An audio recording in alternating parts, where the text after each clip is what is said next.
Good afternoon, ladies and gentlemen. I extend to you a warm welcome to today's session. I sincerely hope all of you are in the best of your health. Today's panel discussion will be on the topic Shaping the Solar Future Beyond 2022, organized by ETEnergyworld.com and Longi Solar. But before we get started, I would take a couple of minutes to set the context and then bring in our speakers to get the discussion rolling. India's solar power sector is at a crossroads. Today, it is witnessing an inflection point that is historic and will have far-reaching implications for this modern and clean technology. While on one hand, the country boasts of mega capacity additions achieved across different regions and business models over the past few years, there are teething constraints on multiple fronts with the potential to disrupt this breathtaking growth. India's ability to boost domestic manufacturing capacity of solar panels, adopt the best-in-class technology, develop a robust policy backbone to support investors' enthusiasm, address COVID-related bottleneck, and finally, reining in DISCOMs to honor commitments are some of the key factors that will determine and shield the solar future for India beyond 2022. In today's session, we aim to focus on addressing the existing hurdles in developing a strong domestic supply chain for the solar sector, along with developer outlook for the sector post-COVID and the investment plans that follow. We are joined by industry veterans to discuss and deliberate all the possible aspects of the topic. I would like to invite Mr. Vinay Rustagi, Managing Director, Bridge to India, to moderate this insightful panel discussion. It's my pleasure to also invite the panelists of today's discussion, Mr. Gautam Samanta, Head PV Technology, Juniper Green Energy, Mr. Prerak Thekari, Category Lead, Techno Commercial Adani Green Energy Limited, Mr. Shivatsan Iyer, Global CEO, Hero Future Energies, Mr. Umakant Shende, Vice President and Country Manager, India Clean Tech Solar, and Mr. Pradeep Kumar M, Director of Business, India and Sri Lanka region, Longi Solar. With that, a very warm welcome to all the panelists. A quick announcement before we move on to our discussion. So as the session progresses, I would request our audiences to keep sharing their questions with us in the Q&A section. Towards the end, we will pick up questions for our speakers to answer them. So without any further delay, I would now request Mr. Vinay Rustagi to start off today's discussion. Over to you. Thank you, Annie, and thank you to ET World and Longi for hosting this session. We've got a very eminent panel today, and the theme for the discussion is Shaping the Solar Future Beyond 2022. Before we go to the future, I think it's appropriate that we look at where we are. As things stand, India's solar capacity is now 45 gigawatts. This National Solar Mission was announced back in 2010, so we've come a long way since then. But the fact is that we're still obviously way behind the targets. And we are way behind the targets because there have been a number of operational, financial, and contractual challenges along the way. Solar has made huge strides, of course. Solar today accounts for 5% of the total share of power in the grid. Solar accounts for more than 50% share of total generation capacity addition every year, and that's something pretty remarkable. Solar is obviously the cheapest source of power today, even considerably cheaper than wind. And to be honest, I think solar is the best hope for India for a fossil fuel free future. So there are lots of hopes riding on solar for India to become an energy independent and secure country. In the next 10 years, as we know, the government has announced a big target for 2030. India wants to add 235,000 megawatts of new capacity. Now that is more than 5 times of what we have done in the last 11 years. So really the question is, how are we going to get there? What does the landscape look like? And what are the challenges along the way? So we have got an eminent panel. I will start the discussion by posing some questions jointly to Shivatsan and to Gautam.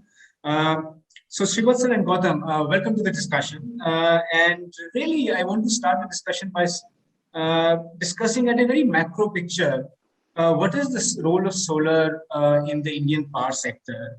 How do you see the growth of the sector, the trajectory going forward, particularly given that where we are today, we're still adding about 8 to 10 gigawatts of capacity every year? Is the 2030 target really realistic? So I open the discussion. Srivatsan, why don't you go first and then Gautam can join in. Sure. So thanks, Vinay, and appreciate the opportunity to be on this panel. I think you're absolutely right. I think solar is going to be a key component of India's renewable growth going forward. There's absolutely no doubt about it. I think the key factor that's pushing solar to be, I'd say, a very meaningful part of the power portfolio is the drop in overall cost of solar.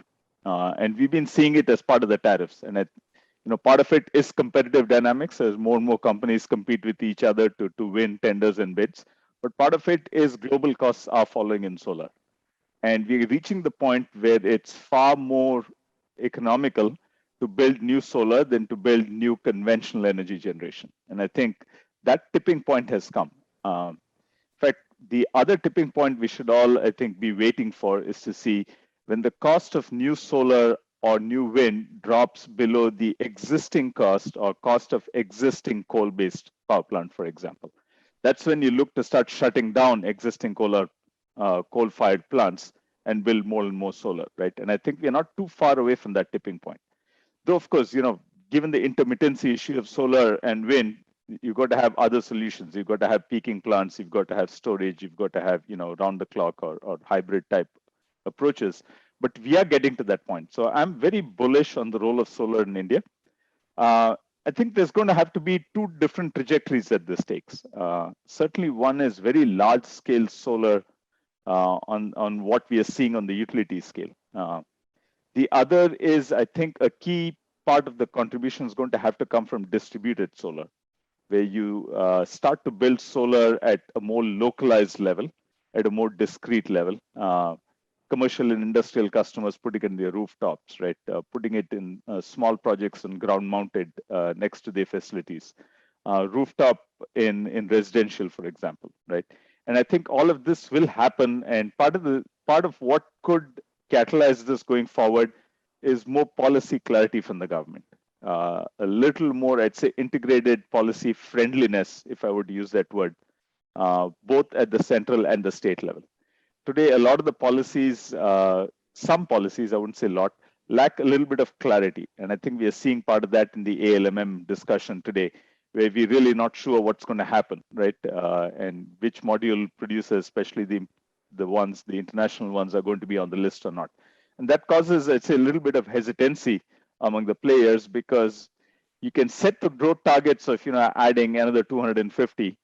But if the domestic module capacity does not catch up, then at some point you've got to start to import modules to be able to meet that. And if there's no policy clarity around who's on the list and what's the duty structure going to be like, you're going to slow down that rate of growth.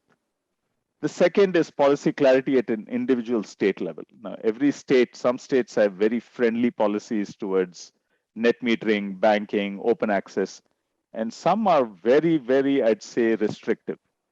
And the more restrictive you get, the slower the growth of solar is going to be. And so I think what we're really looking for is some kind of a national policy saying, if we want to be a global leader in renewable, which I think we can be, I'd say on most conditions, we're in the top 3 in the world, and I think we should aim to be number 1. What we really need is policy clarity from the government, as well as critically, to remove some of the barriers to growth. And we all know, all of us in the industry know the barriers to growth. It is, issues with land. It is issues with the ability of DISCOMs to pay. If the government can step in and proactively address some of these issues, I see a very bright future for solar in India. Thanks, Srivatsan. I think that is an appropriate time for Gautam to step in. So Gautam, I'll just for us, give us a summary of what are the challenges the industry is facing today. And what really needs to change going forward to basically get to the government's growth plan. Thank you, Economic Times, for this opportunity. Well, today we have crossed 100 gigawatt in the renewable energy, and out of which 45 gigawatt in the solar. So if we see from 2010 onwards, after the solar mission, and we have crossed just 11 years, and from a learning curve to a matured industry, I would say, right? We have seen that the tariff innovations, like from 18 rupees and today is 2 rupees, almost like close to 3 cents, right? So there is a huge change in terms of the pricing, but we have to see that what kind of innovation that we have done in the industry, particularly in terms of the technology as well. If you look at the 2010, the poly modules with the 265 watt with the 72 cells was good, and today we are building up a power plant where 550 watt, almost doubling the the watt. Yes, in terms of the efficiency, it may not be as high as that, but even then, from 18% or 17.5% to a 21%. But there is a huge change in terms of the property of the devices, of the modules as well, right? So I will come back in a very later stage, in detail about the property of each module in terms of the, say, temperature coefficient that we have increased, from 0.41, not increased, it is reduced, rather 0.35, means 12.5% in the temperature coefficient, because when we operate the solar modules and, in the PV analysis, we see that the 10% of the power losses is coming because of the temperature only. So there is a huge improvement in that. And the second thing is that in terms of the power degradations on year-on-year basis, so earlier it was something like, is 80% after, 25 years. And today with the monofacial modules, we are getting almost 85%, and with the bifacial module, 87%. So there is a huge, 25 to 36% gain in terms of the, the performance. So as a developers, I think there is a huge opportunity now, to grow in the market, like today, what you told, like 10 gigawatt per year to from beyond 23, 24, I believe that it will go 20 gigawatt plus. Yes, for that, there is a challenge. It is an intermediate challenge, I'll say, in India. So far, we are importing 90% of the module from China, and we are mostly dependent on the China. So the thing is that, there is a huge, the drainage, you can say, of the foreign exchange.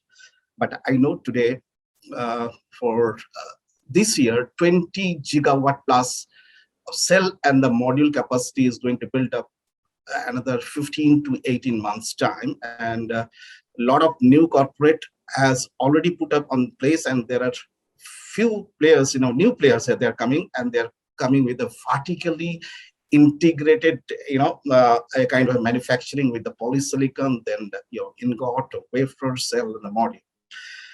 But in terms of the BOM, the bill of material that what we have, certainly we have to come up with like 3 to 5 gigawatt capacity is not enough to cater the high quality, because if we have to import from China, so there is one is that the lead time, number one. Number two is that the logistic cost is very, very high. Number three is that, the financial charges, when we open an LC for any kind of the bomb, and it reaches our factory after 3 months and we utilize. So 4 months is something like, additional financial charges, which has been, here. So a lot of things I will say the government has come with the PLI scheme. I will discuss maybe in a later stage, what is the PLI scheme and how it is going to benefit, the domestic customers. But there is a limit, like, if it is not a 1 gigawatt capacity, it will not help us. We know in India, there is 165, small module, small and big module manufacturing companies with the 15 gigawatt capacity. This may not be good enough to cater, the domestic market with the new ALMM, kind of a concept, like where we have to break the ice in a sense, like, from M1 wafer to like M6, then M10 and the M12 wafers. So there are the new technology we have to adapt. So there are hurdles, but I will say this is a very, very short time. We will come up, with the Atmanirbhar Bharat, and with that one, I think we can achieve maybe, out of 450 gigawatt, 350 plus gigawatt in solar by 2030. Thank you. All right. Thanks, Gautam. Very interesting. Now, taking stock of the various challenges, I think this is something that Srivatsan was alluding to. Let's try and identify some of those challenges because of which the sector growth has kind of stalled in the last 3-4 years. So I think land and transmission is something we are all conversant with. I mean, those are very acute issues for all project developers. But I think the one which is not appreciated so far so much is the demand for power from the discoms. Particularly given the fact that the power demand growth in the economy has been slowing down, both because of economic reasons as well as obviously COVID in the last 18 months or so. The discoms seem to be more reluctant to commit to long-term purchases under these PPAs. The third reason, in my view, is Srivatsan talked about it: financial condition of the discoms, the willingness to pay for this power, and then, of course, is the issue of grid integration of intermittent power. Now, if we look at all these challenges, what is going to change in the future? My question really is, how are we going to grow from 10 gigawatt per annum, which is the best we have achieved so far, to about 30 gigawatt per annum, which is where we need to get to? Which of these factors do you see changing positively, where the government is taking the necessary steps, the environment around us is changing? Srivatsan, do you want to expand on that?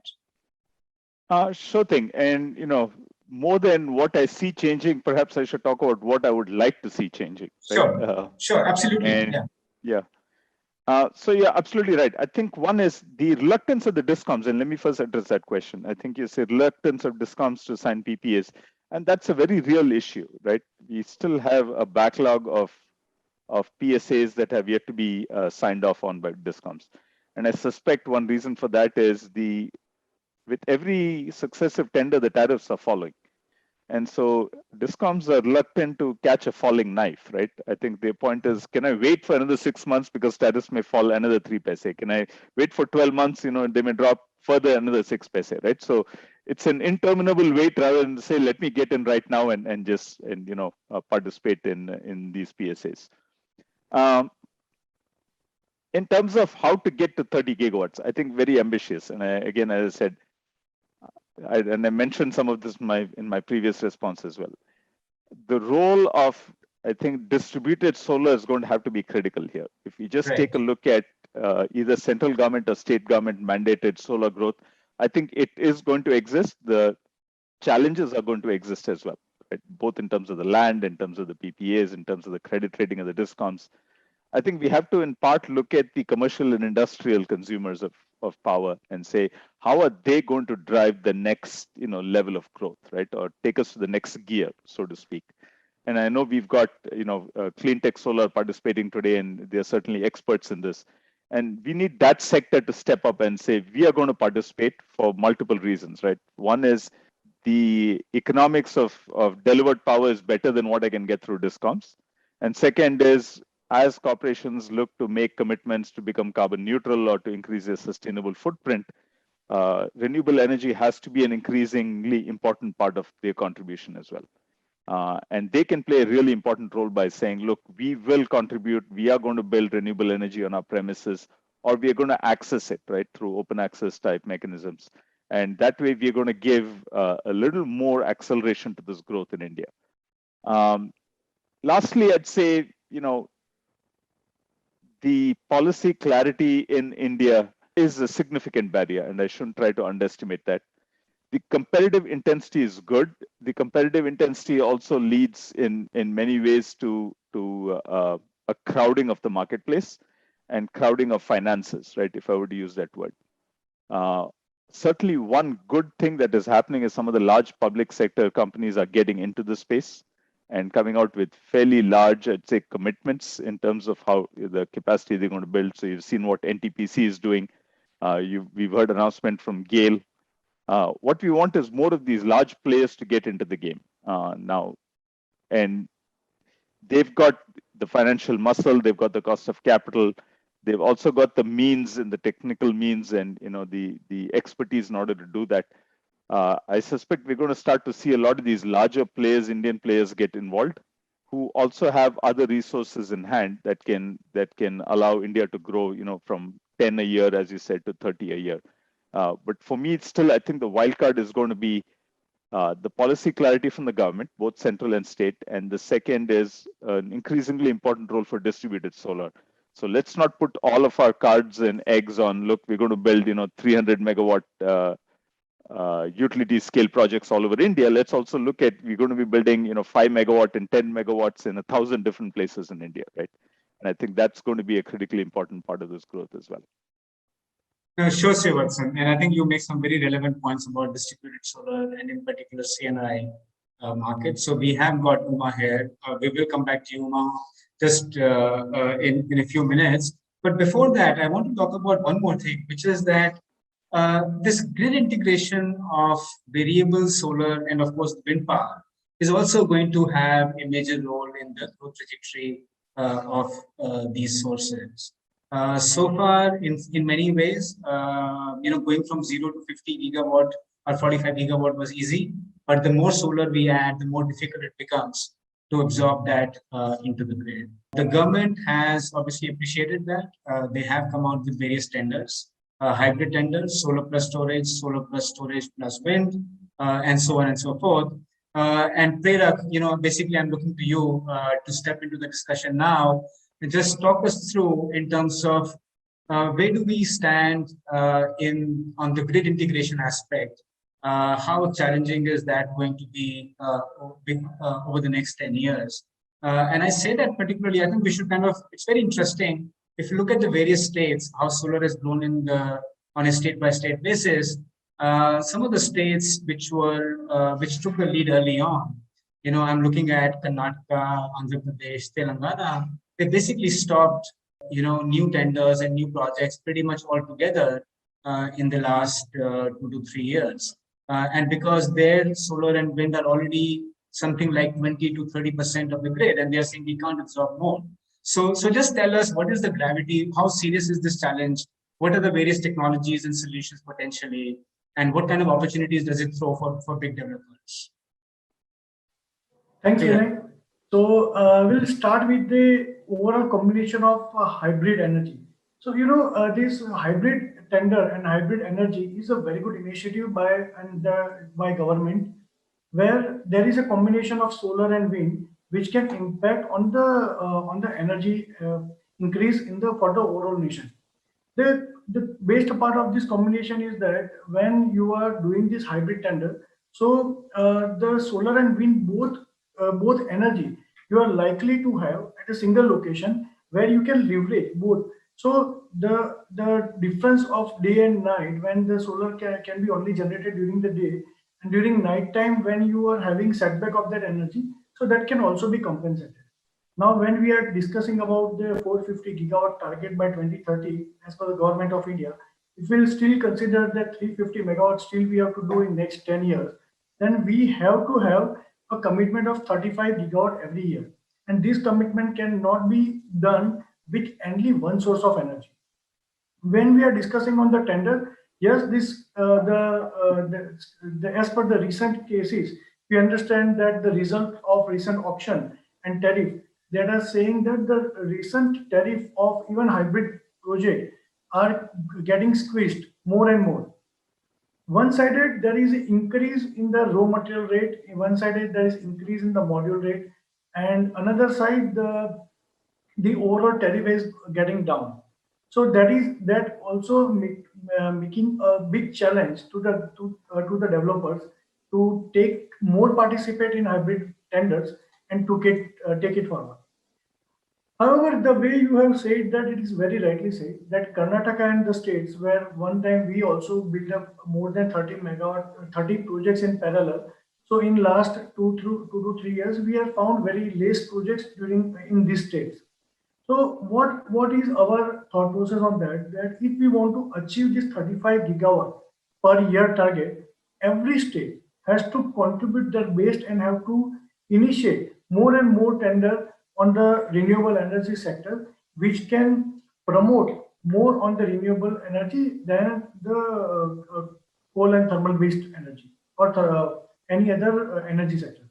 When we are discussing and the overall gaining momentum, we understand that this target of 450 gigawatt is very much feasible the way commitment has been given by every developer. So here I am agree with Mr. Iyer that here developer is not only the big giant developer who are doing the on utility scale. The each and every developer who is doing even small project, they are also contributing to the nation building and this target of renewable energy. From Adani also, we are having target of 25 gigawatt by 2025, and so about its 1.25 lakhs crore investment by 2025, which we are expecting. And beyond 2025, we are having much more aggressive target for the future. But if any developer we are looking for, so ultimate objective of any developer is also to look optimize LCOE. So in this, we need three major concerns. That one is the long-term sustainable product. So if we are saying about wind, if we are saying about solar, we should have a optimum output and sustainable product and its surety of performance with us. Second is the delivery of product. So if you are knowing that in current scenario, the module and many other categories, even wind turbine. So it is rarely found that we are getting a very easy supply delivery of this type of product. So that is also a key challenge for the industry in current days. And the avoidance of market fluctuations. So these three parameters are the major challenges in current scenario beyond the land and finance, which we are going to discuss in the next point. So these are, if we can address these key parameters, we can definitely achieve our target of 450 gigawatt in India because the potential is limitless. If we consider the solar industry, as we all know that the industry is very heavily dependent on China, and the major procurement of module, inverter, tracker is being done by them. However, the Huawei and Sungrow has taken initiative and they have set up the manufacturing projects in India. In the same way, some of the good module manufacturing companies are also exploring. And we would like to welcome. I'm sorry to interrupt you. I think we will come to technology and manufacturing a little later. My question is more specifically about how do we cope with the intermittency risk of solar, and what kind of policies and tender mechanisms are required to basically absorb this intermittent source into the grid? So from government side, we can, so for policy part, government has already initiated two good steps. One is that they are already having a 20% duty on the inverter, which will help manufacturing of inverter. And another is that they have done the BCD, which is likely to be established from 1st April 22, which will help in the manufacturing, domestic manufacturing. On the developer side, if we consider that we need some more support on two steps. One is government has to ensure that the more steps to be taken by government to ensure that the receivables from the DISCOM are significantly reduced, as the sector is already facing so many challenges. So that is one. Another is the funding lines. If we'll see the funding lines of India, so the Indian funding lines are very limited. The financial institutions are limited. If we'll consider the Indian bonds and market that haven't enough depth for large scale funds, and the banks also club with the power sector. So if we really want to grow this renewable sector in different way, so we should have either increase the limit of the bankability or we should have an additional sector limit for the renewable. Third point is about the park development. So the solar park is the most important because the developer are stuck up generally in land and transmission line. So the power evacuation is the major challenge in current scenario. So we have to focus on the government part, that how we can increase the maximum transmission network for the power evacuation, and how we can develop more and more solar park. So the land issue could be resolved and the developer could be attracted towards more and more utilities. All right, thanks, Peter. Just going back to the distributed solar and the CNI market, just for the benefit of all the attendees in this session, the current 45 gigawatt of total capacity that we have in the country today is basically split along around 33 gigawatts of utility scale solar. So that is power basically being supplied to the DISCOMs. About 5 gigawatts of open access projects. So these are projects supplying power to the CNI consumers. And there's about 7,000 megawatts of rooftop solar capacity. Now, we have the fortune of having Uma Kant from here, from Cleantech Solar. Cleantech is one of the leaders in the CNI market. Uma Kant, Srivastava already said that we have to look at more distributed and more CNI kind of solutions to spur and support the market. But the fact is that the discoms are not playing ball. The market seems to be stalling. I mean, particularly since 2018, the market has slowed down. How do you assess the growth prospects of the CNI market? How do you assess the policy scenario in particular? Thank you, Vinay. It's a very important thing which we should address upon it. And what Mr. Srivastavan has said about the distributed solar and rooftop solar is something which is very, very essential for us, okay, particularly for India. And I would like to take this little elaborative way, this thing. India is blessed with the solar god, and we have a abundant solar energy available, and we should utilize. That is there, number one. Number two, at the same time, we have a very high population. Therefore, the land required for the cultivation and going forward of the to control this thing, land is very much essential. Therefore, if you look at it, what we need is basically to support on a distributed solar, that too on a rooftop solar. This is something which needs to be focused on it, because that's something which is going to get you the correction of the power factor, correction of the losses, and where you are generating, you are consuming the power. These are the benefit which you are going to get it in distributed solar, and that's something which is required. Now, what over a period of last 10 years or 20 years, what we have last 10 years, we have seen it. People have now understood that this solar produces the power. It gives you a cheaper power than the grid power. It's a green power. All those things now, no more education is required to the customer or the end users. So that is already there.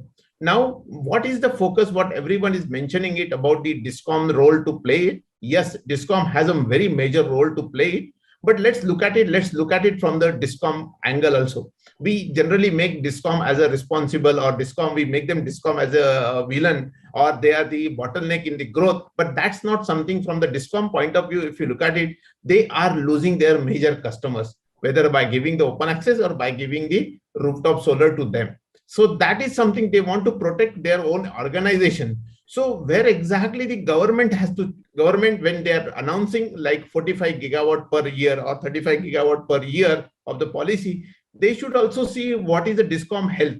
That is something every person has said. How do they can be compensated by because they are losing certain good customers, they are losing the revenue, how they can be compensated? That's something government has to focus on it. And as Mr. Iyer said, we need to have one solar, one India, one policy. This is something very essential rather than state level policies. So if we have a national policy on the solar and national policy on the net metering, probably we should not be restricted by the capacity of that particular rooftop or on-site. It should be restricted what is their consumption. It should be restricted that if DISCOM doesn't want, they should not restrict them just by 500 kilowatt. What is the recent judgment which has come up? It should be allowed them to behind the meter, whatever capacity they want to do it. This is something which will enable to achieve the government goal itself. So central government has a goal and it is fairly achievable because we have a large state. If you, let us say every state decides to put it 30 to 35 megawatt or 40 megawatt, the India has number of so many states, they themselves can do it. However, this should be supported by the financials which can help DISCOM to accept this power. And very important, Vinay and Pratik had mentioned about the variability of this particular solar is only available in day. What is going to be future? So future is certainly is required where we can have the hybrid power. Now, when we say hybrid, hybrid is in all sources, wind, solar, and storage together should come in. And for that, again, when we're talking about this thing, something, because this is going to be the future requirement. So therefore, what Mr. Pratik said, delivery or whatever what is the delivery challenges, what we are facing it today, if you are going for a higher size of the wind turbine, you have a very long lead time, which is more than 12 months or 15 months. That's something which is government has to really look at it. How can that be looked at it? Because that supply chain also has been. Let's talk about storage. We have very less storage battery manufacturing in India. That should be focused on this thing. Otherwise, after 10 years, if we start investing in a storage or the cell manufacturing and storage, this thing, that will be too late. As Mr. Gautam said, he's saying that if you look at it, we are dependent on importing this thing, and our foreign exchange is going out. See, luckily India has a abundance in solar. There is no financial crunch, or there is people are ready to invest in India right from outside also. So financing is not a challenge. What is a major challenge is one India, one policy, national policy, and not only for solar. Now we should talk about it, the hybrid policy. Okay, the hybrid policy is essential to really support the thermal generation or all those things, because we know the solar cannot be generating 24/7, wind cannot be generating for 24/7. It has to be backed up by storage, which will give them a continuous power. Okay. So Uma, are you happy with the new Ministry of Power draft rules for open access? Yes, but that should get implemented in all respect, and everyone should accept that particular thing. That will enable a lot of things in the market. Actually, it will certainly boost the market. Sorry, Uma, could I request you to just explain some of the rules and the proposed changes for the benefit of everybody who's attending? See, now when they are talking about the open access, there is something which was earlier mentioned in the Solar Electricity Act 2003. Same thing, now they are getting it in a more better way and giving a clarity across the same. So if currently it is in a draft stage, but we are certainly looking forward. These are the points, whatever were there in the Solar Electricity Act, they will be more elaborate. It will be more elaborate, and it will give a more clarity across India. Right. And how do you assess the growth outlook given the opposition from the DISCOMs? See, the DISCOMs are going, as I earlier also mentioned, that DISCOMs are going to oppose it. Government has to give them some kind of an incentive. Central government has to come up with some kind of an incentive package, which will help the DISCOM to. Otherwise, DISCOMs are bound to attend because their revenue loss is there. Already they are in financial trouble. Why will they accept something which will further make their loss bigger? Right. Okay. If I asked you to put a number out of 450 gigawatts, how much can come from C&I solar? Would you be able to give us some kind of an estimate? So right now, if you look at it, this C&I presence or C&I requirement, when we map it, we have a very few states where the commercial and industrial sector is there. Now, if you look at it, whether it is Maharashtra, Tamil Nadu, Haryana, UP, Gujarat, these are the Andhra Pradesh, Karnataka, these are the major states. You can count them on a finger step where they have a more commercial and industrial presence, which is there. These are the states it will go. But commercial and industrial, we should not be focusing more on this thing, because if 450 gigawatt has to be achieved, this thing, it has to be a large state-wise, there should be a target, and state-wise only it should happen. Like then state will distribute it to the district level. Every district should have 1 gigawatt, or let's say Maharashtra has a 35 districts, so they can come up with the 1 gigawatt each district, and that will happen the 35 gigawatt, and that is where the state level it can get aggregated to 35 gigawatt. That something details should have been worked out. Right. Okay. Thank you, Uma. Very, very insightful. Now, I think Gautam made a few points about technology. And one of the things, obviously, is that solar technology is moving quite rapidly. We have now multicrystalline modules giving way to monocrystalline, and then increasingly bifacial and other new technologies going to come in as well.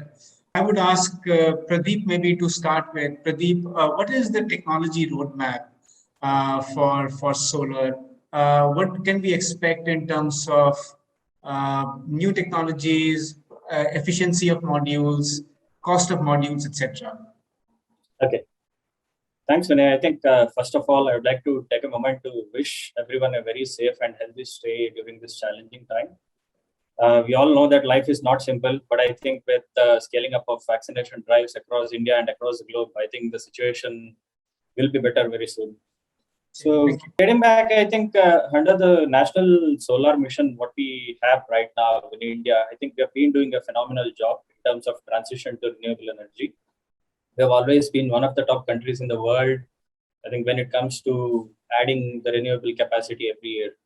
The major reason being, I think, where India is proactively, I can tell, giving an acceptance towards the new technologies and working closely with all the reliable and bankable partners, thus making the projects very competitive and reliable for a long run. So this is something which I think India is doing in a right path, and we feel honored to be accepted by all the developers and the investors right now in India.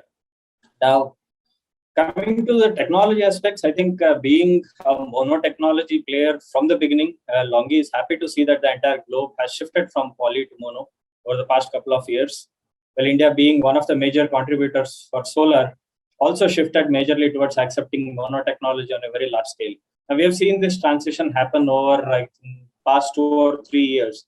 In simple words, Indian solar industry has accepted the technology improvements, appreciates good products, higher efficiencies and reliability. Now, being a major player, we have always, we can tell, we always invest a lot towards improvements in technology and provide highly efficient and reliable products. Similar to shifting from poly to mono technology, I think the next transition, what we can see will happen is the transition from monofacial to bifacial in coming days, even in India, because bifacial products by default are more stable because of the construction, the type of construction. They're more reliable when it comes to the degradation levels. They have a much better degradation level, or I can tell lower degradation levels. And they also by default comes with better warranties because of the build they have. So with so many advantages on board, I think for sure most of the developers have already been working with us very closely in India and across the globe. And it's very fortunate to see that many developers and investors have started accepting this technology on a big scale of projects. And on coming days, I think you will see a lot of bifacial modules being imported for various prestigious projects in India. And because we have been working very closely with almost all the developers, and nowadays we have seen that I think everyone is more interested to discuss on this latest trend of going with bifacial. Now, industry has shifted from poly to mono, and it's almost done. Industry is getting shifted from monofacial to bifacial, which is happening right now. So what next? I mean, the answer is the technology will shift from P-type to N-type in coming, I can tell, months. Because we already have our prototype ready, and the initial testing has given us very good results in terms of better efficiencies and better warranties probably as well. Now, N-type module mass production, I think we can tell that it is scheduled to begin from the next year, probably I can tell January, February of next year. And we hope with the certification timelines and various other factors, I think supply of N-type modules to India might be feasible from second half of next calendar year.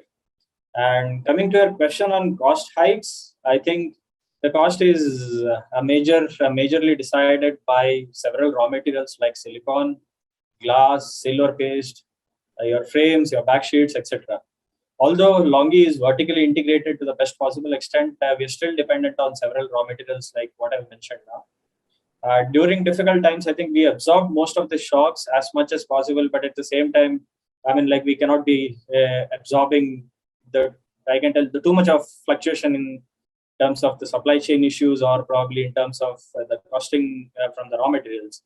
But I think we've done our part. We have been trying to work closely with all the developers and investors. And I think that's one reason why you can see that we did, I can tell, much better in this year. We already have completed a supply of almost like 2.9 gigawatt of modules to India this year. And probably before end of December, you will see a number of almost like 4 to 4.5 gigawatt at least. Of course, Adani is one of our favorable partners. Gautam ji also is in call. We also have concluded a contract. So we've been working very closely with all the people right now. And which is a very new milestone, I think Longi will achieve. Now, yeah, just to end up, I think with over 50 gigawatt of module capacity and 85 gigawatt of wafer capacity right now, we positioned ourselves to make sure that we provide best in class of, I can tell, the product, and try to balance the imbalance in supply chain over the past 12 to 15 months. So we are trying to do the best with the stable supply chain. I can tell the cost of modules will also get better, and probably I can tell from second half of next year, things might be much more stable. So No, that's great, Pradeep. Now, looking to the future, you said we are going to move from P-type to N-type. Are you able to present some kind of a roadmap in terms of people also talk about perovskites now? What does it mean? All this mean in terms of efficiencies, value chain impact. We have obviously seen the transition from even to mono and now bifacial has led to some kind of distortions in the value chain. Prices of various commodities, glass, polysilicon, etc., has gone up and down, which has caused a fair bit of policy volatility, even supply shortages, I would say. So, so my question is, what is the technology roadmap? How long can you see further, looking into the future? And what does it mean for the market and the developers? What in terms of when they're setting up projects, cost of technology, efficiency, etc. What does it mean for them? Okay, so technology improvement always comes with a cost, no doubt with that. But these kind of cost optimization will take place once you take these kind of new technologies into, I can tell, mass production. That is when the cost again starts reducing, and then these kind of new solutions or new technologies will become viable for all the projects. Now, I've taken an example as well, like from poly to mono, I think the difference started coming down initially. And then from monofacial to bifacial as well now, because of mass production, and I can tell mass acceptance across the globe, the difference has started coming down. The same thing will happen with your P-type and N-type as well. Although we predict right now that the cost difference might be slightly higher in the initial stages, but we are sure once the global acceptance starts and once the mass production begins and once that becomes a primary product for supply, I think every vendor, it's not just Longi, I think every vendor will move towards optimizing that. And I think that is something which will keep giving, I can tell, better performance in terms of efficiencies, better performance in terms of stability, and probably we can also tell better stability in terms of supply chain as well. Because any product will get accepted only if these factors are good. I mean, in terms of cost, in terms of reliability, in terms of the efficiencies, only that product which suits for all these factors will take a major lead. So obviously, if we see, I think this year, specifically for India, it's shifting towards bifacial, and probably next year it's shifting slowly towards N-type, and again N-type bifacial. Okay, I good. completely agree with Pradeep. Vinay, I want to share one view. Just like in last 2019, somewhere in the end of 2019, we are having about 2 gigawatt of projects, and we thought of that all projects were earlier thought process was with poly modules only. At that time, we understand the market, technology, and many more things, and we understood that the poly will not be a sustainable technology for long term, and mono could be much better in that part. So even though mono is higher in the rate, at that time mono and poly were not compatible in the rate, but we were having good volume. We tried to insert in that market that if in the whole world the people are purchasing mono, why Indian developers cannot consider that? And whatever the issues are there, we can able to understand, and on LCV basis, whatever impact, how it can be diluted on the O&M perspective as well. Because we are getting this power for 25 years, not 5 or 10 years.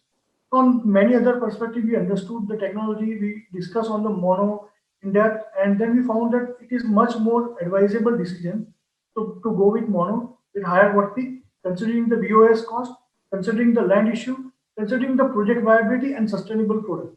Right. So all this perspective, we have considered mono, and we have finalized, I think, 1.2 gigawatt of volume at that time. Further going to the next step in 2020, we again have 1.7 gigawatt of some requirement, where we have considered bifacial plus tracker on 2 of our major projects. So that is also a technological trend. So I think it is very much required for us to close and open our eyes, and we should not close our doors. That new technology with higher rate. So how we can make it breakthrough with our LCV combination with on a larger scale.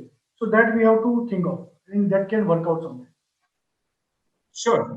Thank you, Prerak. So I want to just bring in Gautam into the discussion now. Gautam, I say that because you are a technology person, but now you work for a developer. Does this technology roadmap excite you? I mean, does it mean that solar technology is continually going to get better and better? Our tariff is going to keep coming down? Yes, Vinay. we work on a different thing, like not only the technical, but ultimately at the end of the day, it has to come to the commercial stuff, right?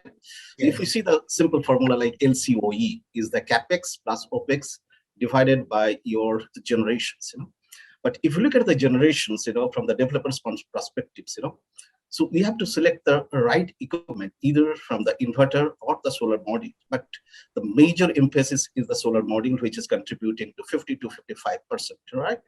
So as I told you, like the 10 years or maybe 5 years back, 2017, like the poly module was at the end of, after 25 years, like 80% was the power output.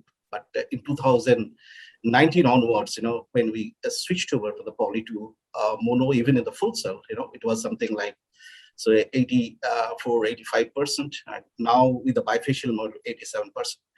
But it's not only that, we have to go into the deep of the whole technology. First of all, you have to understand what is contributing from the solar cell. One is called the temperature coefficient. Second is the LID, and third is the PID. So what is the next?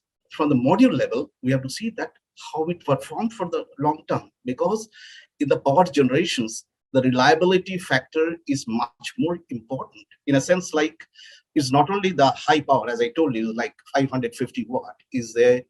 First of all, think about the monofacial modules that we generate from the front side. I'm coming back in a later stage on the bifacial modules. So there are different methods, like which is called the accelerated test. So that means the thermal cycling, damp feed, and humidity fridge. It's not only done by the manufacturers, but it has been done by the several third party, and then these are the neutral, either in the Europe or in the US, and they are the brand, the lab name, you can check their performance as well. Also the type, which type, they are producing, But also, from the procurement point of view, when we procure, we have our quality plan. We do this not only by 24/7, the modules which is producing there. There's a PSI test, there is a lab test, and then we issue an MDCC. But looking into the generations point of view, we have to see that, it's not only that the module that we buy, but from a developer's perspectives, how we do the engineering and take into the consideration the maximum generations, in a sense, like, as you have a configuration which is called the fixed tilt, which is configurations, and there is a AC/DC ratio is overloading is around 45%, right? So with the same locations, the generations, if you try to work out with a kind of Excel sheets, like the specific generations, on a year basis, maybe 1650 versus, with the bifacial modules, you can generate like 2100, the units in the generation, but there is a cost. What is that cost involved? Compared to the fixed tilt in a single axis tracker, so there is a capital improvement in terms of 7 to 8%. But at the same time, if you look into the AC/DC ratio, you can decrease it down to 45 to 17 to 19%, right? So you can increase. So all these equations with these things, and if you match, then I believe the technology, when it is moving as on today, where we are very comfortable with the P-type, with the transitions of the bifacial module, but that's not the technology. We have to see that this monopart technology, which has been innovated in 1989 and 1990, there are two institutes. One is called the UNSW, and the other is the Fraunhofer Research Institutes. But there are other technology like switching over to the P-type to the N-type, as I see that the window only 2 years. So those who are putting up a new plant in India, be careful about, when you are putting about the monopart P-type, be careful, because you have to work for the new technology with the N-type, right? It's not only that, the wafer type also from the M6 to M10 to M12, the larger wafer format, So what does it mean for that, When we go for the larger wafer format or rather you can say cell, so there is an increase in terms of the power output from the same area is a 20 to 60%, but also in the manufacturing you can increase your the capacity of utilizations, right?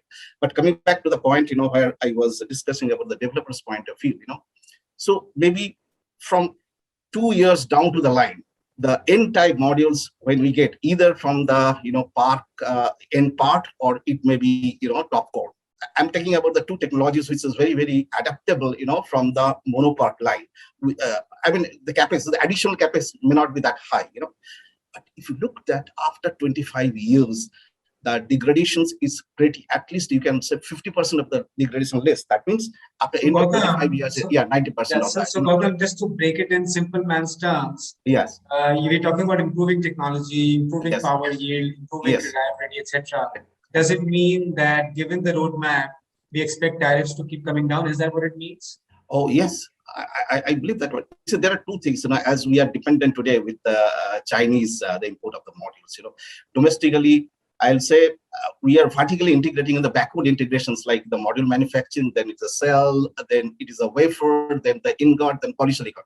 I know there are big players, right now they are importing polysilicon, but don't forget it. Today's polysilicon is like, it may be, 220 yuan kilo, which is not sustainable, So if you look at the year back, where is the M6 kind of a wafer was a 60 cents. Today it is almost a 90 cents, So what does it mean? Like from the silicon cost itself, it is coming to 13 cents.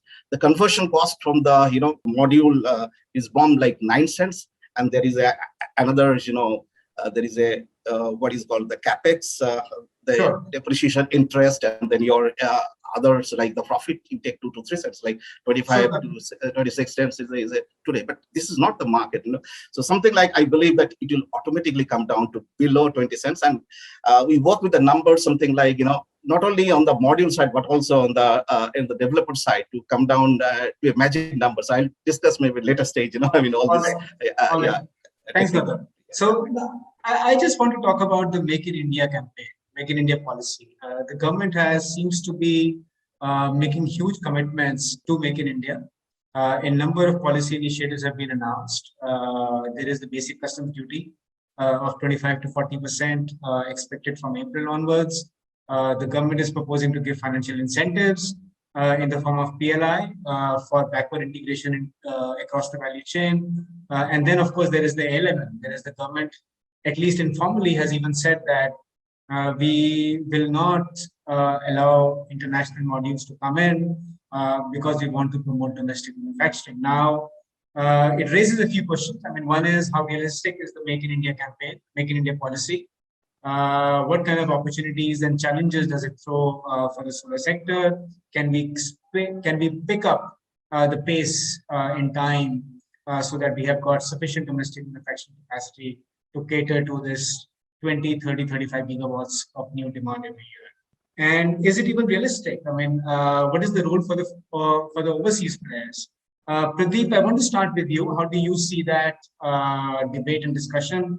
How do you see a role for international players like LONGi in this discussion? And then I'll come to Srivatsan to get a developer's view on this. So I think renewable energy has always been a priority sector under the current government plan. So like everybody has accepted that this is something which will be a kind of future for any player in the renewable sector. So India has a very big ambitious target, like everyone told, 450 gigawatt by 2030, which predominantly converts into something like 25 to 30 gigawatt of requirement every year from now. So the potential is really promising, no doubt with that. The challenges are there. I mean, like the government is trying to do all possible, I can tell, release of PLI schemes to entertain the foreign manufacturers or probably investments to happen. And there are a lot of other policies like BCD, ALMM, which has also kicked in, which will be more favorable for local manufacturers. So all these are in place. But let me touch upon India is one of the top 10, I can tell, solar PV module manufacturers in the world even now, with an installed capacity of, I can tell, more than 15 gigawatt. But what India is lagging behind is not just a module manufacturing capacity, but also the production of other raw materials such as wafers, cells, your polysilicon. So in fact, if I tell, probably only 15 to 20% of Indian manufacturing is into monopod technology as well, which is the latest technology. So as Gautamji rightly mentioned, we need to set up few lines which can accommodate the latest technologies, which can, I can tell, bring in the latest modules, which is possible. And then that is when I think we will start developing the manufacturing base in India. So implementation of recent policies like BCD, LMM, PLI has been giving confidence for all the local manufacturers to expand their capacities, point number one. Secondly, it also attracts the foreign manufacturers to invest in India for manufacturing. So Longi being one of the leaders in this industry, right? We are also looking very much positively, like we are looking for some options to see how we can get into the system. Now, as a largest player in the PV market, I would like to tell that in terms of R&D as well, we do invest a lot. We know that backward integration is highly essential. So if a foreign player has to come to India, or probably I can tell if the local manufacturing as well has to boost up, then it essentially means that we have to have the entire supply chain to be integrated locally. So government has to do some favors, I can tell, in terms of policies or in terms of entertaining such players to come back to India, or probably come to India and then put their base along with us. Now, we have been looking, I think, for some time now in terms of investments in India. But to make a top quality product, we also need other component manufacturers like glass, silver paste, and everybody to come with us and then put forward their factories in India.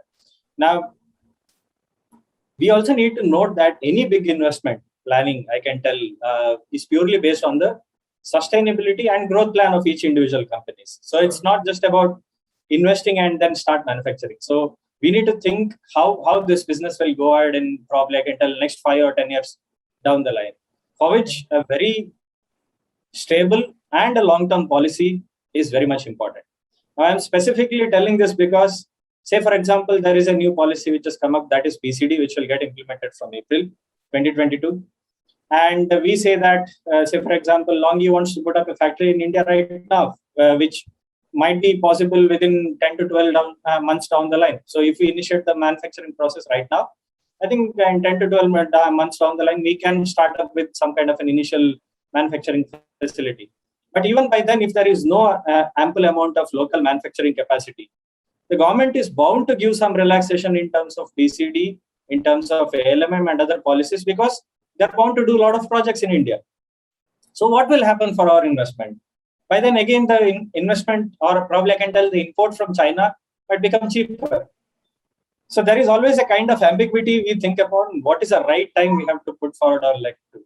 So we are looking forward. I think we've been working closely with all the developers, with the government, with all the relevant bodies to understand how these policies will influence us. And in case if it is favorable, definitely I think we will be the most eager company to put forward our manufacturing base, because even now, if you see, I think we have been doing more exports than local domestic consumption right now for Longi, because even this year, starting from January till July, or probably even till August end, I can tell we've supplied around 4.5 gigawatts for the American region.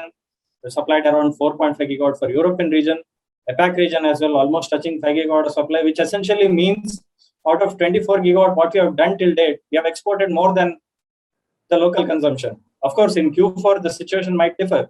So very, very much essentially, like we are looking forward to spread our manufacturing base as well. And that is when I think a company will become international in terms of approach as well. So we are definitely looking forward for it. We know that the future looks promising. And we also know that putting forward our manufacturing plans in India will also make us, I can tell, a prominent kind of a player in India as well. So we look forward for that. I mean, all we expect is a very stable and long-term policy. Fair enough, Pradeep. So my question to Srivatsan and to Umakant is, do you fear that all the support for Make in India would increase ultimately the cost of modules? There are some concerns that it might lead to maybe the quality of modules not being as good as we are getting from abroad.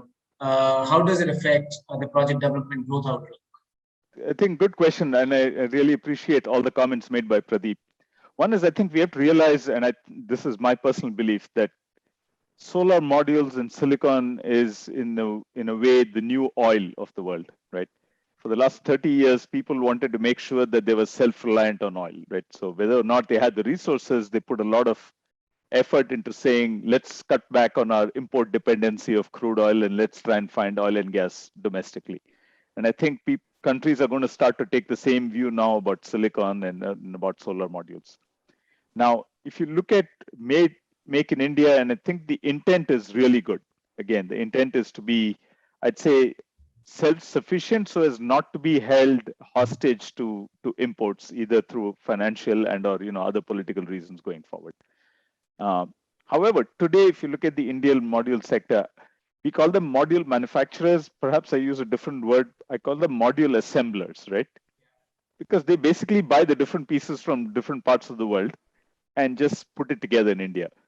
So our dependency on the international markets has not gone. It's still the same. It's just that instead of procuring a fully assembled module, we procure different pieces of it and assemble it together. So at some point, if we need to become really Atmanirbhar, we need to make sure that we integrated all the way through the value chain. Easier said than done, right? Polycrystalline is one piece of it, right? Silver paste is another, right? Back sheets, you can say back sheets, but the EVA to make the back sheets is not made in India, right? It's probably made in like 3 countries in the world. And so it needs a little more, I'd say, integrated view on what do we mean by self-sufficient and at what parts of the supply chain are we going to build domestically and which parts are we comfortable importing going forward. The second part that I think is perhaps easy to overlook is, even if I were to build polycrystalline and ingots and wafers and cells and modules domestically, what we cannot replicate or duplicate overnight is technology, right? We shouldn't forget that these other companies that are the world leaders in modules have spent 20, 30 years of technology development to bring the modules to where we are. If we just replicate manufacturing, the risk is we may be starting 3 generations back in terms of technology. And the other companies are not just going to give the technology for free. So it's not like if India builds module manufacturing, they're going to build, the latest, 650 watt peak, right, N-type, and they'll give you the technology and say, please go and build in India, right? We may actually start off by building poly, right, 350 to 450, right, starting off. With all of the learning curve pains that are going to come, right? And you rightly mentioned in terms of quality, in terms of reliability. Are these modules that we manufacture in India, are they bankable, right? Are the international financial institutions going to look at that and say, this is wonderful, that you can source in India, but am I actually going to fund it because I don't know how it's going to perform for 25 years? So it's a complicated problem, and I think it tends to get oversimplified in the media as, oh, great, Atmanirbhar, let's go build module manufacturing. Great, we're building module assembly, and those are probably bankable. But as you integrate, the challenge is still going to remain. And from a producer perspective, if we put something on the ground for 25 years, and if we have to go and get financing around it, and then rely on a revenue stream for 25 years, we'd like to be comfortable that these modules will perform the way the world-leading modules do perform, right? And that faith is not just pure faith. It needs to be borne out by technical expertise and data and a track record, right? So it's going to take us a little bit of time to get comfortable, which I'm sure we will. Because again, as I said, the intent is the right intent. How we get there is going to be a complicated road. It's not going to be quite as simple. Sure. Thanks, Srivasan. Uma, how do you think this Make in India campaign, basic customs duties, etc., obviously the landed cost of modules is going to go up in the short run. How is that going to affect the CNI market? Certainly, the cost of the green power is going to go up because of the BCD impact, because BCD impact is quite high. But what Mr. Srivastavan has covered the points very well. He has covered all the points related to this Atmanirbhar Bharat. Yes, we all are patriotic and we want that it should be India should be manufacturing, self-reliant, and all those things. All of us want that. However, please understand that just model making is not this thing. I was talking to some of the model manufacturers sometime back in a month back when they were saying that they have to import the glass from outside and then glass is not available. The containers ships are not available. I was saying, are we not even manufacturing a glass in India? Glass doesn't require any technology as such. And if we are not manufacturing even a glass in India, how are we expecting the Atmanirbhar Bharat? Just by assembling the model in India or just doing a laminating in India is not the solution. What we need is all the raw material also should be given. The PLI scheme should be given to the entire raw material. And it starts from the glass and frame, which are very, very, does not require a big R&D for sake. And what Mr. Srivastava has mentioned very clearly is this: it's that something which is R&D which comes in a future growth. Like Pradeep had mentioned, the technology is changing. Now, when technology changes, entire capex changes. See that today people, those who have put up the factories for the poly, changing it to the mono or changing it to the new wafer size, it requires a huge capex investment. And it's not easy. How are they going to get access to this kind of a low cost capex so that they can be quickly or agile to the change into the technology, and how can they respond to that? And that's what the major point which I will make it. But certainly BCD is going to impact. However, one should look at it. The government must look at it. We still have 6 months. How do we integrate the entire backend up to the polysilicon? And it has to be there. Equal capacity has to be there in India, and then only we can talk about self-reliant. Sure, thank you, Mark. Adding to one more point, that research and development. So we are having a simple policy that 40% BCD. That's fine. But what is the differentiation between the manufacturer who is manufacturing 330 watt peak module and 540 watt peak module? So that differentiation is also required to motivate more and more technology savvy product and manufacturing in India. Suppose one more thing is that research and development, we are very less, we generally invest in research and development. Adoption to technology level is also a main area where we are lacking with. So if we really want to put our country at par, we have to focus on research and development with sustainable way on this product part. Then only we can take it forward. Fair point, Prerna. Thank you. Just wanted to cover financing very briefly. I'm conscious of the time. Now, I think from whatever we see, financing is actually one of the, I would say, key success stories in the sector, in the sense that India has been a magnet for global investors. Every investor of every hue, whether it is private equity, oil and gas company, sovereign wealth fund, etc., is very keen to come to India. Green bonds, the costs keep coming down. So is financing really a big enabler? Is financing become really as easy as it seems? Is there still a challenge when it comes to financing the growth of the sector? We've always in the past said India needs X trillion dollars, and that's going to be a major challenge. Is that true? Is that still true, or is that no longer a fear at all? Prerak, maybe you can answer that. Yes, financing is a big challenge for India. The reason is that we are thinking to have exponential growth of the renewable sector, just like 450 gigawatt is our target. 35 gigawatt we need every year. But to cater this 35 gigawatt, what financial institution and bank support which we require? Suppose we are having a power sector, which is a one sector.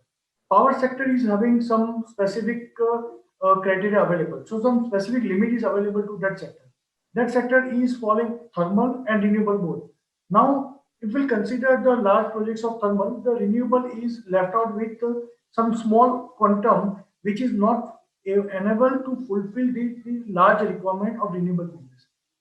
Beyond that, we are having, so Indian bond market is having not the required depth. So the large fund is not available in Indian bond market.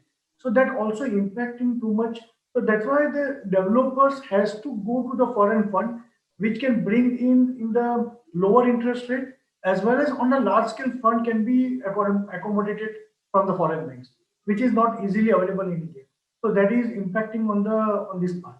So we can request government on this part that either they have to increase the limit of the power sector. That is one.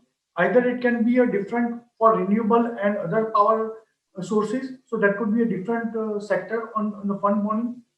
Third is that the depth of the fund should be increased. So that's just like it should be Indian bond market should have more depth, which can help in getting more and more funds.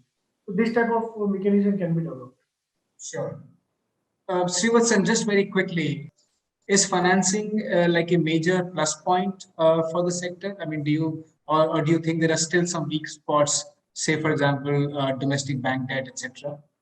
Yeah, I think Prerak made some really good points, and I think it's a dual situation. I think there's a lot of international money available and waiting to invest in the renewable sector globally, including in India. And we've seen that I'd say even in the last 12 months, how many international institutions have come in and taken equity positions in India. The Indian financial market doesn't have the required depth yet. And I think Prerak made that point really well. And that's something the government probably needs to step in and look at local financial institutions to make sure that there's enough depth of funding. I think there's two other potential points. One is, as international players look to come in, some of them bring in lower cost of capital as well, right? And that has an impact on the competitiveness of the overall sector in India, right?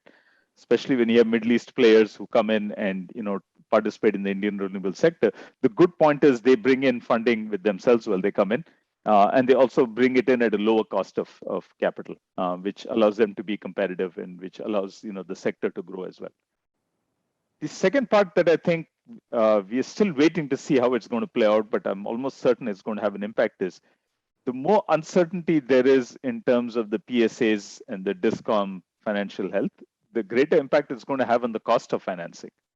Because even though money is available, the recent track record of late payments and disputing signed PPAs by a few state DISCOMs is going to have some of the financial institutions step back and say, do I really want to fund this, right? So in terms of bankability of certain projects, or even in terms of the cost of financing, it is going to have an impact. I don't think we are seeing that yet, but I'm almost certain that's the next step that's going to come. And that's going to make the financing a little tighter, if nothing else, availability, or even if the availability is there in terms of the cost of financing. So yes, I think these are some of the glitches that certainly have to be worked out. But fundamentally, I think there needs to be more liquidity. There needs to be more depth to allow us to, grow to 450 if that's what we want to. And going forward, if the nature of the projects are going to be more round the clock, storage integrated, the cost per megawatt is not necessarily going to come down as we all expect. The cost per megawatt could either stay the same or even go up, because now we're going to have to invest in storage at the same time. So the amount of money that's required to allow this to grow is either going to stay the same as today on a per megawatt basis or even go up. So these are real genuine issues for the industry to look at going forward. Sure. Thanks, Srivatsan. So we have lots and lots of questions, but I think we don't have enough time. So we'll try and take 2 or 3 of these. So the first one is, we are all saying solar and wind and storage are the new environmentally friendly technologies, but is that really so? Have we thought about, how to dispose of things like modules and storage, batteries, etc., in an environmentally friendly manner? What about recycling of this equipment? Any quick comments, Pradeep or Gautam? Yes, I think I have attended one of your, waste cycle management. So there is a situations like, one is called premature, this kind of either power plant or the modules. Right. So dismantling of a power plant, right? Okay. So and also the recycling of the PV module, So specifically, I'm coming back to the PV modules, right? Yeah.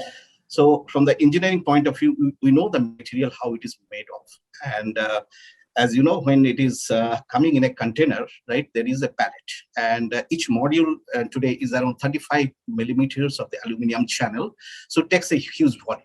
So first of all, what we have to do, we have to take out the aluminum channel, and which is recycled. But the only thing is that, the anodization coating may not be there when you melt it, and we can, use it as well. Next level is the glass. The glass is the I'm talking about the older one is a 3.2 millimeters, the glass. So this glass, what we have to do, the better, what I'll say, from the project site to the nearby, the locations, I'm talking about the recycling. There are a couple of things like what's called thermal, treatment, as well as some mechanical things, So easily, which can be done at the site is that take out the aluminum channel. Next thing is that the glass can be take out and the recycled glass. And these glasses are very, high transmittivity glasses, low iron content. So it can be reused as well. Sure. And then I'm coming back to the point like the EV and the back seats, So EV and back seats, it cannot be used. But had it been a kind of a POE material instead of the EVA, which is also recycled, which is coming with the bifacial module as well. Yeah. So next is that inside is the copper. Copper is also, it can be taken with a copper inside is a lead and a coating. Next is coming with the silicon with the silver, So the treatment with the front side, the silver with the hot nitric acid, you can have a silver ticket, but we have to be very careful in using the chemistry, right? This chemistry may not be, the industrial grade chemistry, which are a lot of contaminations of the higher heavy metals, right? And next is that, if you treat with the H2SO4 and H2O2 with the silicon, you get a aluminum as well. And then next is your, precipitations is always your silicon. But this silicon may not be highly pure. What we have to do, we have to blend it with a, high purity and make it a kind of a solar silicon, so it can be recycled. So according to me, 95% of the whole, the material can be used. But at the same time, what I'll say, it will be environmental friendly in a sense, like what we do in a factory, right? All the chemicals has to be, disposed after the treatment. Similarly, whatever the effluent gases are coming through the scrubbers, So there is a little, I'll say capex involved, but capex not in terms of the equipment, but in terms of the, the recycled material and the utility cost. Okay. Thanks, Gautam. Pradeep, very quickly, India has got no recycling standards for modules. India has got no facilities right now. How do you think these modules are going to be recycled at the end of their life? Okay, so let me make it, I think, very precise and simple. Ultimately, everything is business, whether it is solar project or whether it is recycling the solar panels or everything. Ultimately, it's all about business. So a simple fact is that, yes, technically recycling modules is possible. Everyone knows how to recycle it. In fact, being a manufacturer, we know it very well that how to recycle it. Now, there is something which has to drive such kind of initiatives. That is again from the government, like probably some policies or anything kind of an incentive. Because what we have understood is that at the back end, probably I can tell with various experience in China, the recycling cost, I can tell, might be much higher than the kind of returns what you get from the recycled product. So ultimately, if there is something that I recycle, and then if I'm not able to sell it out in a higher cost, then what is the point of doing it? So environmentally friendly way, if there is an approach which has to come, I think there are some policies which can make it happen, and that has to be that has to be predominantly driven from the government. Because at any point of time, if you recycle, once you sell the recycled materials, the returns what you get is much, much lower than the actual cost of recycling. So just to make it simple, technically it is feasible, but currently, commercially, it's not a feasible business for anyone. So I think everyone is waiting for it. But is that the recycling potential and the recyclability of the modules, is that something which goes into a consideration at the design stage when you're designing new technologies and building new modules? Yeah, of course, because that seems to be a very important point, because everybody, I remember having a lot of discussions with a few developers as well, whether do we have any kind of a recycling facility or say what will happen for these modules after 20-25 years. So all we give a kind of a confirmation right now is that yes, technically it is feasible, but commercially it isn't. So from design perspective, I think because the materials, like how Gautamji mentioned, I think more than 95% is okay to be recycled easily. I mean, like whether it is glass or whether it is your back sheets or probably even silver paste, copper, everything has a potential which can be resold as well.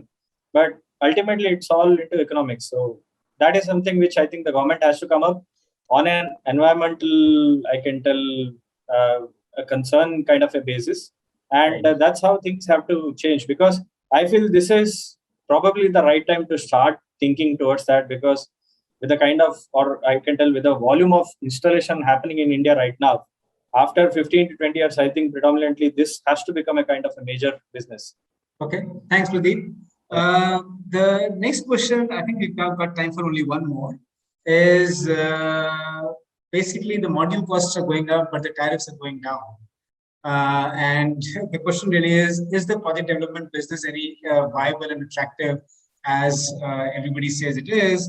If so, why are so many people selling out, and why is there so much M&A and consolidation in the sector? Srivatsan, do you want to take that? Yeah, that's a tricky question. So first is, I think module costs are going to be a lot like cost of other commodities in the world. I think they're going to go up and down. And I think it's going to be a structural part of how it is. And if we expect module costs are going to be 15 to 17 or 22, 23, I think all of those predictions are wrong. I think it's going to go up and down because it's like every other normal commodity cycle. As demand goes up, supply tightens, prices shoot up. Module manufacturers like LONGi and others rush in to overinvest. There's a glut of capacity, prices will go down, right? And that cycle will repeat itself over and over again. I think there's two issues, right? One is there is a rush to get in. There's a lot of money, as I said, waiting to be deployed. And so a lot of the producers are looking to deploy that money, right? And the returns are, at least in my mind, a little questionable, right? But it all depends on what the return expectations of the money are, right? And the more money you have sitting in the bank doing nothing, the more pressure there is on people to say, let's deploy it somewhere, even if the returns are not fantastic. So yes, so I wouldn't take the current module pricing as any indication because it's really a view on what's the future module pricing that people bid on, right? So if you had asked LONGi, hey, what's going to be the module pricing at the end of 22, right? LONGi is going to say it's 17 or 19, and people are going to bid based on that, right? And people are going to say, I actually think it's going to be 16, so let me bid on that because I can't leave the money sitting in the bank because my investors are going to ask me, why did you borrow the money, right? And so, yes, the returns are going to be tight, and we've seen that in a lot of other industries historically, when there's a lot of when there's a lot of cheap, easy money, people will invest whether or not the investment makes financial sense. And I suspect the renewable energy is seeing that all over the world, not just in India. And there is going to be a wave of, I'd say, discipline that comes when these investments don't pay off. And companies are going to have to tighten up and be a little more disciplined in how they deploy capital. And I think we have not reached that cycle yet. We are still in the cycle of let's throw money at it. When the financial viability 5 years down the road doesn't look that fantastic, companies are going to get a little more disciplined. Right. Thank you, Srivastava. That's an interesting answer and one to which I agree, obviously. Good. So I think we're nearly towards the end of our time. Thank you so much, Gautam, Umakant, Pradeep, Prerak, and Srivastava. That was a very, very insightful discussion. If I want to just sum it up, I think the 3 or 4 key takeaways are solar is the technology of the future. We are still in very, very early stages of where this technology is going to grow to. There are 3 or 4 things that need to happen to support the 450 gigawatt trajectory. We need more policy clarity. We need more domestic manufacturing capacity, but then access to technology is the key. It is access to making sure that those modules are the latest, they work, and they're available at a reliable, at an affordable cost. That is really the key to support the Make in India campaign. Ensuring the financial health and sustainability of the DISCOMs is absolutely vital to the long-term growth prospects of the sector. And then finally, while there is a lot of investment interest, we do need, the domestic markets do need more depth, and the government can play a part in supporting the development of the domestic capital markets and the banking markets. So those are my key takeaways. Thank you to all our panelists again. Thank you to ET Energy World and LONGi for allowing us to host this discussion. I hope you enjoyed and found it useful. And from now, all of us, thank you so very much and goodbye.